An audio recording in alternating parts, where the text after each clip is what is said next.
Ayo, bilis. Blue and green. Violet and orange. Violet and orange. Black and blue. Black and Brown. brown. Black and brown. Black and brown. Ayan, umpisa ulit. Ulit. Ulit. Ulit. Oh. Ano pa? Ano? Yellow. Blue and green. Blue and green. Violet and orange. Violet and orange. Black and blue. Black and blue. ABC naman, ABC. C, D, A, F, G, H, I, J, J, M, N, N, E, Q, and then G, O, B, W, X, Y, and Z. Ang tagal-tagal na ngang nire-request ito ng mga bata. Kaya nga, sabi ko nga, pinagpipili ko nga sila. Anong gusto nyo? Sliding window, kailangan nating ipagawa, o ayan nga yung TV. Sabi nila, TV daw muna kasi may grills naman, safe naman. So, wala pa tayong sliding window. So, ayan, nauna yung TV natin, guys. And, sa SM kasi, nag-canvas sila dati, 27K. Sabi ko, buo na yung bintana natin yan. Tapos yun, balik ulit sila, naging 23K na lang ba yun? So, ayun yung kinuha namin. Bali, ang nangyari, straight payment, kung alam nyo yun guys, sa credit card. Ngayong, yung naipon namin is naibigay namin. Tapos, susunod na sahod, ibibigay namin yung remaining. So, bali, naging 2 beses lang siyang bibigyan. Kasi wala kaming yung cash, 20K plus. So, 2 beses lang siyang bibigyan. So, ayun, nakabili na tayo at dahil si Ella nga ay laging naka-cellphone. So, bumili na tayo ng TV. And kung itatanong nyo kung bakit hindi nakadikit sa pader is dahil kinulang nga tayo sa pambili ng bracket, guys. Hindi pala libre. Ay 2,000 mahigit pala yung bracket nito para maidikit natin dun sa pader. Bali, ang binili nga natin na TV ay Samsung, guys. Dahil yun lang yun nandun. Samsung, Skyward, at saka TCL na tatak. So, ayan, dito sila namili dati pumunta sila sa isang mall, tapos ngayon, sabi ko, bumili sila sa SM na lang mismo. So, ayan yung mga, pinatingnan sa kanila, Skyward, nasa 20K lang sana, kaso, parang hindi pa siya masyadong kilala ngayon, Tapos yun, ang binili namin ay yung Samsung 55 inches, smart TV na yun guys, may Google, i-connect mo lang siya sa Wi-Fi. Ngayon nga yung panonood nila, nakakonect lang yun sa cellphone ni Papa Alden kasi may internet naman, Wi-Fi. So, ayun, pwede naman pala. So, ayan, ang kanilang journey. Lagas na naman ang pera ni Inday. Ayun, malapit nang umuwi. Ay, may TV naman na. Ay, sabi ko nga kung wala na kayong allowance, ay kainin nyo na yung TV. Sabi ko magtipid-tipid. At yan ang gusto nyo, diba? Gusto nyo ng TV. Aba, talaga namang nakakatuwa din naman na nakapag-purchase tayo, diba? Matagal na yan nilang nire-request. Hindi pa lang talaga kayo makabili-bili. Pero ngayon, okay na. O, diba? Cash! Cash for 1 month, 2 hulog lang. At ito nga po, gumagawa ng homework itong si Ella. Ay ayaw gumawa niya sa school, dapat sa school yan. Ngayon, ang pinapagawa ng teacher, pinapadala na lang sa bahay. Ayan, hanapin daw yung lahat ng number 4. Ayos din naman to si Ella po, no? Ayaw niya talaga guys gumawa sa school. Gusto niya, si ate niya magtuturo sa kanya. Ayaw niya na nga daw pumasok. So, pero pinipilit pa rin naman ni Papa para kahit papaano, 'di ba? May libangan, hindi nasa bahay lang at nagsi-cellphone nga 'yan. At wala ngang kalaro, lahat ng kapatid niya ay nasa school. Ang gusto niya palang school, yung kasama niya daw yung ate niya. Gusto niya dun sa school na yun. Wala naman dun guys, nursery. Ito rin pala yung mahirap no kapag magkakalayo ng edad yung mga anak mo. Katulad ni Kel, magka-college na. Si Jillian mag-high school pa lang. Tapos si Ella naman mag-grade 1 pa lang. Hoy, baka naghang na yung mga cellphone nyo, palitan nyo na. Ito nga, magandang bumili nito guys, Vivo 118. Tapos, 8GB na yung memory niya. Tapos, 128 na storage. Kung mahilig ka mag-selfie, ibagay ito sa'yo. Meron itong 8MP at ang camera naman ay 50MP. Tapos, dust and water resistant din to guys.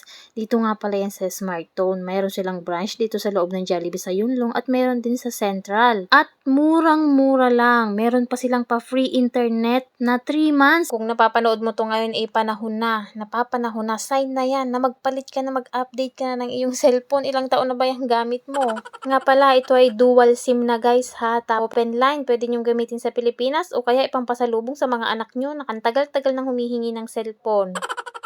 May free screen protector na yan guys. Tapos may earphones pa. O di pa, saan ka pa? Kaya sugod na sa pinakamalapit na smartphone sa inyo, Yunlong or Central Branch. For more information about this phone guys, basahin nyo lang sa comment section and don't forget to like, share, and follow our new page. Joanna po. Thank you! Nga sa mga puhunan natin bilang isang OFW ang ating katawan. Kaya ayan, wag niyong pabayaan, wag niyong tipirin yung sarili niyo. Kumain kayo ng masustansya, lalo na ng mga prutas. Di ba nga makakalimutin ako? So, ito daw blueberry ay nakita ko, maganda daw sa brain natin. Kaya every week talagang kumakain ako nito. Tapos maganda din ito sa colon natin guys, kasi malaki ang fiber content niya. Tapos ang avocado naman guys ay maganda sa ating katawan, lalo ng mga babae dyan na nanonood. Yung may mga hormonal imbalance, maganda ang avocado sa inyo. Tsaka pag napaka-moody mo, kumain ka avocado. Pati amo mo sabihan mo kumain na rin ng avocado para mawala ang topak at toyo. Hay, yun lang. Don't forget to like and follow kung hindi pa kayo nakafollow sa bago nating page. Bye! Ba, ay day off na naman pala natin sa Friday. Tapos Sabado papasok. Tapos Linggo ay day off na naman. Aba, ay ubos na naman ng pera ng mga kunyang sa Hong Kong. Ay sunod-sunod ang day off ay. Papasana all ka na lang dun sa may mga OT. Sarap. Dagdag sahod. Dito sa Hong Kong, kapag isda ang ulam, anong part ang nakukuha niyo? Ang ulam nga namin ngayon ay salmon. At ang binili lang nila yung may ulo part at saka leeg. Bale, hinati ko nga yung ulo. Tapos isa sa akin, tapos isa sa bata. Ang sarap. Kain. Buto ang tira. Buti na lang kahit ang lakas kong kumain na hindi talaga ako tumataba. 53 kilos here. Guys, ito na yung bago kong Facebook page. Dito na tayo mag-upload ng mga videos natin dahil yung aking profile or yung aking lumang page na may maraming follower na Joanne Delphine Parma is restricted po and not get monetization na siya. Lahat na naka-red ng tools ko doon. So, naisipan ko na gumawa na lang ng bagong page dahil baka mawala yung Facebook ko ng tuluyan kapag doon pa ako nag-upload dahil nga mainit na yung page ko. Sobrang higpit ngayon ni Meta. So, may mga report na mga reels ko, ni-report ng iba. Tapos yung iba naman is may mga policy issue ako. And baka pag nag-upload pa ako nag-upload doon, baka mawala na ng tuluyan yung Facebook ko. So, tinigilan ko na siya. Mga post na lang, share na lang, ganyan. Tapos, ito na yung bago kong page, guys. Pa-follow naman, guys. Joanna Pot Vlogs. Joanna Pot, ayan. Ito lang yung pangalan niya. Bagong page natin. Salamat! Diyan ako mag-upload ng mga bagong videos. Thank you! Kung mahirap ang ma-confine dito sa Hong Kong dahil walang magbabantay sa'yo, may oras lang yung pagdalaw sa'yo, yung pagkain pa, laging konji or lugaw sa atin sa Pinas. Mas mahirap din sa Pilipinas. Kahit nag-aagaw buhay ka na, bumubulwak na yung dugo mo, pipila ka pa rin sa PGH. Pag wala kang pera sa Pilipinas, ang hirap ng gamutan. Yan, ingatan nyo yung mga sarili nyo na wag na tayong magkasakit, wag tayong magkasakit ng mga OFW. Dahil swertihan lang din sa mga amo kung ipapagamot nila tayo dito sa ibang bansa. Kahit may insurance tayo, katulad ng nangyari dito kay Kabayan, i-cancel yung kanyang visa dahil nga not fit to work na siya, sabi ng doktor. So, umuwi na lang siya ng Pilipinas, biglaan nga. Eh, pagdating naman doon, pipila pa siya sa PGH para magamot siya. Ayun, sa mga may mabubuting puso, baka matulungan natin siya sa pagdadasal at financially, kailangan nila ng financial na support ni Sis Jean, dating OFW dito sa Hong Kong. Yung update ko sa inyo na may cervical cancer. Nanawagan ako sa mga kahit magkano lang guys. Sana nilagay ko yung Gcash ng anak niya dito. Gcash ng anak niya yan.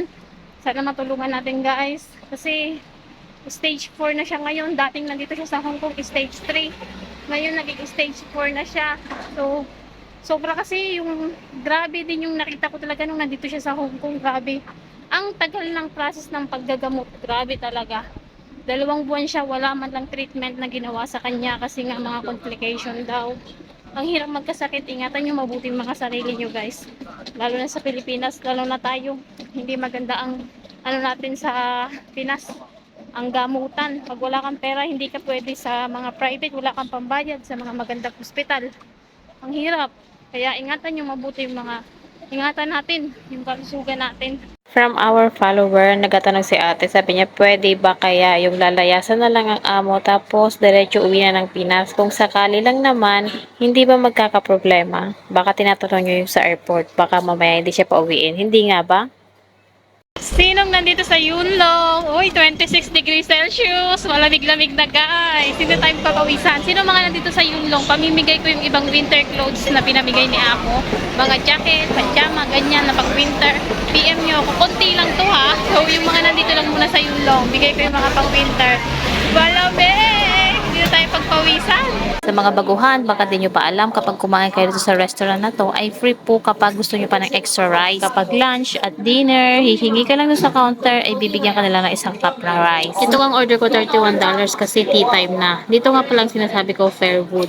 Tandaan, lunchtime at dinner time free ang extra rice. Huwag kalimutan mag-follow for more tips. Thank you! Pag bago ka nga lang dito sa Hong Kong, naghahanap tayo ng mga murang makakainan dahil minsan hindi tayo libre sa pagkain kapag day off natin and madalas yun nangyayari sa Hong Kong. So, dito nga sa may BDO guys, sa may Exit A, sa may Worldwide Central, ay dito ako kumakain palagi. Suki na nga ako dito, lalo na pag minsan ay mag-isa lang ako, dyan talaga ako kumakain. Makakain ka na sa $25 mo, set na yan guys, may kanin at ulam ka na. Ayan nga, isda, gulay, lahat ng mga Filipino food pa yan guys. So, kung namimiss mo yung Filipino food, ayan, pumunta ka lang dito. Napakamura mga Pilipino ang gumagawa. May init pa talaga, lalo na kapag tapat ng tanghali o umaga ka bumili. Suportahan natin ang mga kapwa natin Pilipino na nagsusumikap kahit nga bawal pinapasok nila para magkaroon ng extra income para sa pamilya, pang tusto sa mga mahal natin sa buhay sa Pilipinas. Hindi kayo magsisisi. Gawang Pilipino. Si ate mismo nagluluto niyan guys. May mga puto rin, may mga dessert din. Tara! Guys, kung lalabas kayo, kahit hindi day off, malengke lang kayo, maghatid ng mga alaga nyo, lagi nyong dadalhin ito dahil kahapon may nasampulan na isang kabayan natin kasamahan ko kahapon mag day off. Nakasalubong niya lang daw ang mga pulis, lagi siyang namamalengke. So, nung araw na yun, may mga pulis doon and bigla siyang tinawag at tinanong kung nasaan yung ID niya. And tinanong din kung ilan yung amo, ano pangalan ng mga employer. So, lagi nyong tatandaan guys, dalhin nyo yung mga ID nyo kahit saan kayo pupunta kasi baka masampulan kayo pag wala kayong ID maipakita. Baka dalhin kayo sa police station.